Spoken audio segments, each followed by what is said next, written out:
10ನೇ ತರಗತಿಯ ಗಣಿತ ವಿಷಯಕ್ಕೆ ಸಂಬಂಧಪಟ್ಟಂತೆ ಎರಡು ಚರಾಕ್ಷರ ರೇಖಾ ಸಮೀಕರಣಗಳ ಜೋಡಿಗಳು ಎಂಬ ಅಧ್ಯಾಯದಲ್ಲಿ ಅಭ್ಯಾಸ 3.3ರಲ್ಲಿನ ಮುಖ್ಯ ಪ್ರಶ್ನೆ 2ರಲ್ಲಿರುವಂತಹ ಪ್ರಶ್ನೆ ಏನೈತಿ ಅಂತ ಇಲ್ಲಿ ನಾನು ಡಿಸ್ಪ್ಲೇ ಮಾಡಿದ್ದೀನಿ. ಏನು ಅಂತ ಗಮನಿಸೋಣ. ಇದು ಸ್ವಲ್ಪ ಡಿಫರೆಂಟ್ ಪ್ರಶ್ನೆ ಇದೆ. ಓಕೆ, ಎರಡಂಕಿಯ ಒಂದು ಸಂಖ್ಯೆಯ ಅಂಕಿಗಳ ಮೊತ್ತ 9. ಇದರಲ್ಲಿನ ಅಂಕಿಗಳ ಕ್ರಮವನ್ನ ಅದಲು ಬದಲು ಮಾಡಿದಾಗ ಸಿಗುವ ಸಂಖ್ಯೆಯನ್ನ ಇಮ್ಮಡಿಗೊಳಿಸಿದರೆ ಅದು 3ನೇ ಸಂಖ್ಯೆಯ 9ರಷ್ಟಕ್ಕೆ ಸಮನಾಗಿರುತ್ತದೆ. ಆ ಸಂಖ್ಯೆ ಯಾವುದು? ಬಹಳ ಸಿಂಪಲ್ ಸ್ನೇಹಿತರೆ, ನಿಮ್ಗಾಗಲೇ ಗೊತ್ತಿರುವಂತೆ ಅಂಕಿಯ ಒಂದು ಸಂಖ್ಯೆ, ಆ ಸಂಖ್ಯೆಗಳಲ್ಲಿರುವ ಅಂಕಿಗಳ ಮೊತ್ತ 9 ಆದ್ರೆ ಅಂತ ಕೇಳಾರೆ. ಹಂಗಾರೆ ಮೊದಲು ನಾವು ಡಿನೋಟ್ ಮಾಡ್ಕೊಳ್ಳೋಣ. ಆ ಎರಡಂಕಿಯ ಸಂಖ್ಯೆ ಅಂದ್ರೆ XY ಆಗಿರ್ಲಿ, ಎರಡು ಅಂಕಿದು ಒಂದು ಸಂಖ್ಯೆ ಐತಂತ, ಅದು ಒಂದು XY ಆಗಿರ್ಲಿ. ಒಂದು ಅಂಕಿ X ಆಗುತ್ತೆ, ಇನ್ನೊಂದು ಅಂಕಿ Y ಆಗುತ್ತೆ. ಹಂಗಾರೆ ಎರಡು ಅಂಕಿಯ ಸಂಖ್ಯೆ XY ಆಗಿರ್ಲಿ. ಮುಂದೆ ಏನ್ ಹೇಳ್ತಾರ್ರಿ ಅಂತಂದ್ರ ಅದರಲ್ಲಿರುವ ಅಂಕಿಗಳ ಕ್ರಮವನ್ನು ಅದಲು ಬದಲು ಮಾಡಿದಾಗ, ಕ್ರಮವನ್ನ ಅದಲು ಬದಲು ಅಂದ್ರೆ ಬಿಡಿ ಸ್ಥಾನದಾಗಿರೋದು 10 ಸ್ಥಾನ, 10 ಸ್ಥಾನದಾಗಿರೋದು ಬಿಡಿ ಸ್ಥಾನ ಮಾಡಿದಾಗ ಸಿಗುವ ಸಂಖ್ಯೆಯನ್ನ ಇಮ್ಮಡಿಗೊಳಿಸಿದರೆ 2 ಪಟ್ಟು ಮಾಡಿದ್ರೆ, ಓಕೆ, ಹಂಗಾರ ಆ ಮೊದಲ ಈ ಸಂಖ್ಯೆ ಹೆಂಗ ಮಾಡಿಫೈ ಆಗಿರ್ತೈತಿ ಅನ್ನೋದನ್ನ ಗಮನಿಸೋಣ. ಓಕೆ, ಹೆಂಗಾಗಿರ್ತೈತಿ ಇದು? ಒಂದು ಸಂಖ್ಯೆ ಮೊದಲ ಹೇಳಾರಿಲ್ಲ, ಆ ಎರಡಂಕಿಯ ಸಂಖ್ಯೆಯ ಸಂಖ್ಯೆಯಲ್ಲಿರುವ ಅಂಕಿಗಳ ಮೊತ್ತ 9 ಆದ್ರೆ ಅಂದ್ರ ಅವೆರಡು ಅಂಕಿ ಅದಾವು, ಏನಂತೈತಿ? X ಅಂತ ಐತಿ ಮತ್ತು Y ಅಂತೈತಿ. ಇವುಗಳ ಮೊತ್ತ 9 ಆದ್ರ ಅಂತ ಹೇಳಿದ್ರೆ ದಿಸ್ ಇಸ್ ಇಕ್ವೇಶನ್ ನಂಬರ್ 1. ಈಗ ನೋಡ್ರಿ ಏನ್ ಮಾಡೋಣ, ಆ ಸಂಖ್ಯೆಯಲ್ಲಿರುವ ಅಂಕಿಗಳ ಕ್ರಮವನ್ನು ಅದಲು ಬದಲುಗೊಳಿಸಿದರೆ, ಅದನ್ನು ಇಮ್ಮಡಿಗೊಳಿಸಿದರೆ ಅದರ ಮೊದಲನೇ ಸಂಖ್ಯೆಯ 9ರಷ್ಟಕ್ಕೆ ಸಮನಾಗಿರುತ್ತದೆ ಅಂತ ಹೇಳಿ. ಮೊದಲನೇ ಸಂಖ್ಯೆ ಅಂದ್ರೆ ಏನಾಗಿರ್ತೈತಿ? XY ಅಂದ್ರೆ ಎರಡು ಅಂಕಿ ಒಂದು ಸಂಖ್ಯೆ. ಓಕೆ, ಹಂಗಾರೆ ನಾನು ಇಲ್ಲಿ ಒಂದು ಎಕ್ಸಾಂಪಲ್ ಹೇಳ್ತೀನಿ ನೋಡ್ರಿ. ಹಂಗ ಏನು 23 ಅಂತ ಐತೆ ಅಂತ ತಿಳ್ಕೊರಿ. ಇದನ್ನ ನಾವು ಹೆಂಗ್ ಬಿಡಿಸಿ ಬರಿತೀವಿ? ಸ್ಥಾನಕ್ಕನುಗುಣವಾಗಿ 20 + 3 ಅಂತ ಬಿಡಿಸಿ ಬರಿತೀವಿ. ಇನ್ನು ಮುಂದೆ ಹೋಗಿ 2 × 10 + 3 × 1 ಅಂತ ಹೇಳ್ತೀವಿ. ಅಂದ್ರ ಇದು ಯೂನಿಟ್ ಪ್ಲೇಸ್ ನೊಳಗಿರುವಂತದ್ದು, ಅಂದ್ರೆ ಬಿಡಿ ಸ್ಥಾನದಲ್ಲಿ ಇರುವಂತದ್ದು 3, 10ರ ಸ್ಥಾನದಲ್ಲಿ 2 ಐತಿ, 10ರ ಸ್ಥಾನದಲ್ಲಿ 2 ಐತಿ. ಹೀಗೆ ನಾವು ಬಿಡಿಸಿ ಬರಿತೀವಿ. ಅದೇ ರೀತಿ XY ಅನ್ನುವಂತ ಎರಡು ಅಂಕಿಯ ಒಂದು ಸಂಖ್ಯೆಯನ್ನ ನಾವು ಬಿಡಿಸಿದಾಗ ಹೇಗಾಗತ್ತೆ ಹೇಳ್ರಿ? 10ರ ಸ್ಥಾನದೊಳಗ ಯಾವ್ದೈತಿ? X ಐತಿ. ಅಂದ್ರ 10 × X 10X ಅಂದ್ರೆ 20. ಇಲ್ಲಿ ಹೆಂಗ ಎಕ್ಸಾಂಪಲ್ ನ ತಗೊಂಡಿವಲ್ಲ ಹಂಗ XY ಅಂದ್ರ ಇದರ ಅರ್ಥ ಏನ್ ಹೇಳ್ರಿ? X × 10 + Y × 1 ಅಂತ ಅರ್ಥ. ಹಂಗಾರ ಏನಾಗುತ್ತೆ ಹೇಳ್ರಿ? 10 × X 10X + Y × Y. ಇದು ಒಂದು ಸಂಖ್ಯೆ. ಅಂದ್ರೆ 10X + Y ಅನ್ನೋದು ಇದು ಮೂಲ ಅಂಕಿ. ಅದನ್ನೇನ್ ಮಾಡ್ತಾರ ಅವ್ರು ಲಾಸ್ಟ್ ಹೇಳ್ತಾರೆ ನೋಡ್ರಲ್ಲ, ಅದು ಮೊದಲನೇ ಸಂಖ್ಯೆಯ 9ರಷ್ಟಕ್ಕೆ, ಈ ಸಂಖ್ಯೆಯ 9ರಷ್ಟಕ್ಕೆ ಏನ್ ಮಾಡಿದಾಗ ಆ ಸಂಖ್ಯೆಯಲ್ಲಿರುವ ಅಂಕಿಗಳ ಕ್ರಮವನ್ನ ಅದಲು ಬದಲು ಮಾಡಿದಾಗ ಸಿಗುವ ಸಂಖ್ಯೆನ ಇಮ್ಮಡಿಗೊಳಿಸಿದ್ರೆ, ಇದನ್ನ ಅದಲು ಬದಲು ಮಾಡಿದ್ರೆ ಈಗ ಹೆಂಗ್ 23 ಐತಿ, 32 ಮಾಡಿದ್ರೆ ಏನಾಗುತ್ತೆ ಹೇಳ್ರಿ? 30 + 2 ಆಗುತ್ತೆ. ದೇರ್ಫೋರ್ ಇದನ್ನ YX ಮಾಡಿದ್ರೆ ಏನಾಗುತ್ತೆ? 10Y + X ಆಗುತ್ತೆ. ಅದಲು ಬದಲು ಮಾಡಿದ್ರ ಅಲ್ಲಿರುವಂತ ಅಂಕಿಗಳನ್ನ ಅದಲು ಬದಲು ಮಾಡಿದಾಗ ಅದು ಅದನ್ನ ಇಮ್ಮಡಿಗೊಳಿಸಿದಾಗ ಮೊದಲಿನ ಸಂಖ್ಯೆಯ 9ರಷ್ಟಕ್ಕೆ ಸಮನಾಗಿರುತ್ತದೆ ಅಂತ ಹೇಳ. ದೇರ್ಫೋರ್ ಅದರ ರಿಲೇಷನ್ ಹೆಂಗಾಗ್ತೈತಿ? 2 × 10Y + X ಅಂತ ಆಗುತ್ತೆ. ಈಗ ನಮಗೊಂದು ಇಕ್ವೇಶನ್ ಫಾರ್ಮೇಶನ್ ಆದ. ಇದನ್ನೇನಾದ್ರೂ ನಾವು ಸಂಕ್ಷಿಪ್ತಗೊಳಿಸಿದ್ವಿ ಅಂದ್ರೆ ನಮಗೆ ಇನ್ನೊಂದು ಇಕ್ವೇಶನ್ ಸಿಗುತ್ತೆ. ದೇರ್ಫೋರ್ ನೋಡ್ರಿ, 9 × 10 90X + 9 × Y 9Y = 2 × 10 20Y + 2 × X 2X. ಹಂಗಾರೆ ಅವನ್ನೆಲ್ಲ ಒಂದ್ ಕಡೆ ತಗೊಂಬರೋಣ. 90X ಇದು X ಅನ್ನೋದು ಒಳಗೆ ಬಂತಂದ್ರೆ -2X + 9Y = ಒಳಗೆ ಬಂತಂದ್ರೆ -20Y = 0. ಇದನ್ನ ಸಂಕ್ಷಿಪ್ತ ಮಾಡ್ರಿ. 90X - 2X 88X.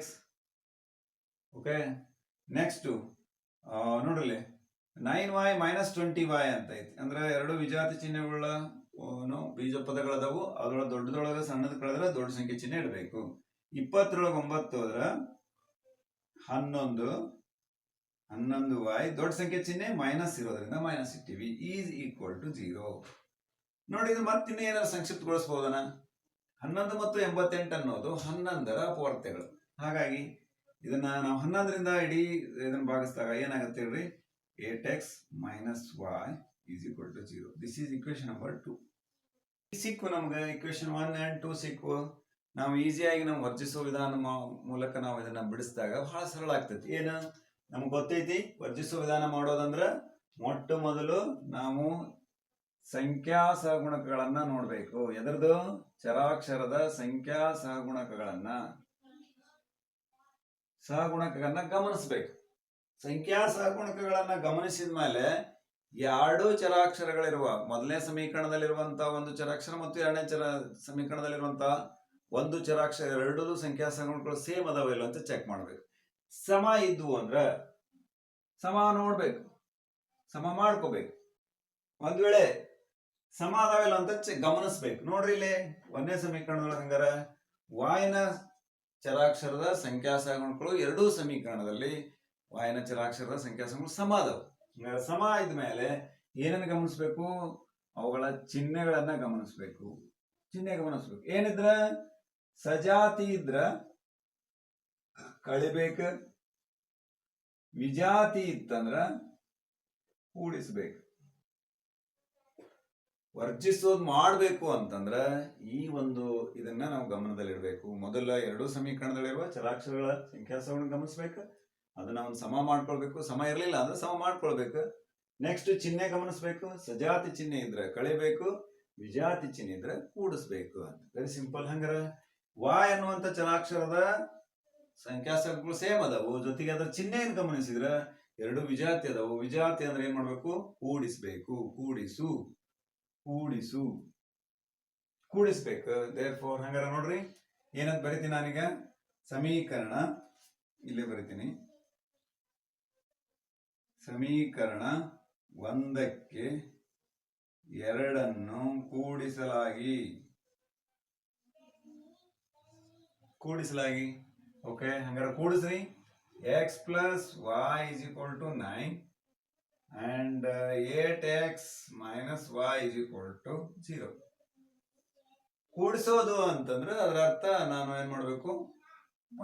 8x plus 1x 9x ಎರಡು ಕೂಡಿಸ್ಬೇಕಾಗೈತಿ. Plus y minus y it is a cancel. ಇದನ್ನೇ ವರ್ಜಿಸೋದು ಅನ್ನೋದು. Therefore 9 plus 0 9. Therefore x is equal to 9 by 9 is equal to 1. Therefore x is equal to 1. x is equal to 1 ಅನ್ನು ಸಮೀಕರಣ ಎದರೊಳಗರ ಹಾಕ್ರಿ, 1 ಅಥವಾ 2 ಒಳಗೆ. 1ರಲ್ಲಿ ಆದೇಶಿಸಲಾಗಿ ಬರಿಬೇಕಿದನ್ನ, ಆದೇಶಿಸಲಾಗಿ. ಓಕೆ. ಹಂಗಾರ ಆದೇಶ ಮಾಡ್ರಿ. ಏನಂತೈತಿ ಒಂದನೇ ಸಮೀಕರಣ? x plus y is equal to 9. Therefore x is equal to 1 plus y is equal to 9. y is equal to 9. ಒಂದು ಈ ಕಡೆ ಬಂದ್ರೆ -1. y is equal to 8. y is equal to 8. Therefore ಆದ್ದರಿಂದ therefore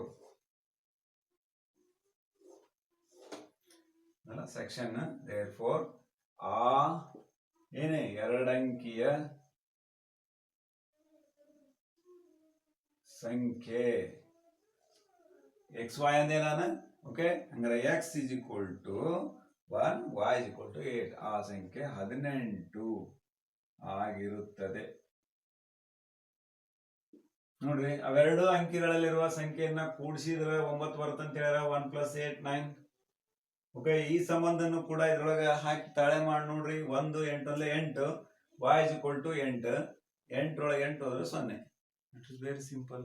ಹೀಗೆ ಮೊದಲು ನಾವು ಸಮಸ್ಯೆಯನ್ನ ಏನಾದ್ರು ಅರ್ಥ ಮಾಡ್ಕೊಂಡ್ವಿ ಅಂದ್ರೆ ನಮ್ಗೆ ಆ ಸಮೀಕರಣ ಈಸಿಯಾಗಿ ಫ್ರೇಮ್ ಆಗ್ತತಿ. ಫ್ರೇಮ್ ಆತಂದ್ರೆ ಮುಂದೆ ನೀವು ವರ್ಜಿಸುವ ವಿಧಾನನೋ ಆದೇಶ ವಿಧಾನನೋ ಯಾವುದೋ ಒಂದು ವಿಧಾನದಿಂದ ನೀವು ಪರಿಹರಿಸಿದ್ರೆ ನಮಗೆ ಎರಡೂ ಚರಾಕ್ಷರಗಳ ಬೆಲೆಗಳು ಸುಲಭವಾಗಿ ದೊರೀತವು ಅಂತ ಇಲ್ಲಿ ಹೇಳ್ಬೋದು ಅಂತ. ಓಕೆ ಸ್ನೇಹಿತರೆ, ಹಂಗಾರೆ ಮುಂದಿನ ಒಂದು ಸಮಸ್ಯೆಯನ್ನ ಏನೈತಿ ಅನ್ನೋದನ್ನ ಮತ್ತು ಮುಂದಿನ ಒಂದು ವಿಡಿಯೋದಲ್ಲಿ ನಾವು ನೋಡೋಣ ಅಂತ ಹೇಳ್ತಾ ಎಲ್ಲರೂ ಕೂಡ ಧನ್ಯವಾದಗಳು. ನಮಸ್ಕಾರ.